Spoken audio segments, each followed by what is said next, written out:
थी वञनि।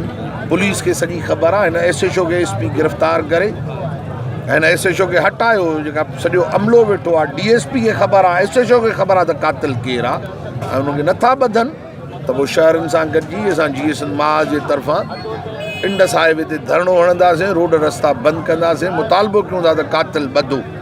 ऐं मां ख़राज थो पेश कयां शहरनि खे त अॼु वरी शहीद अरशद खे उन्हनि यादि कयो आहे ऐं हिते टीजो ख़ैरियात एहतजाज धरणो हे अॼु गॾियल असांजी शिकिल आहे शहरनि जी।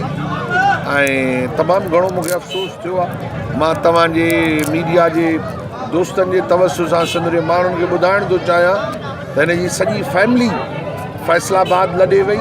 हीउ अकेलो शख़्स हो जेको वारह जो सिंध जो पुटु हो, हिते रही पंहिंजे माण्हुनि लाइ हुन जदोजहद कई आहे। हिकिड़ो बहितरीनु उस्तादु, हिकिड़ो प्राइवेट इदारो पियो हलाए, उहो शहरी ऐं आवाम जे हक़नि लाइ हिते विढ़े पियो ऐं माण्हुनि जी बका जी हुन जंग लड़ी आहे।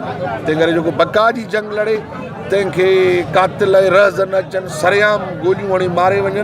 हिन वक़्त ताईं पुलिस हुनखे न ॿधो आहे ऐं पुलिस कातिलनि खे नथी ॿधे त पोइ असां हाईवे ऐं रोडनि रस्तनि ते पुरमन एहतजाज करे धरणा हणी रोड ब्लॉक कंदासीं।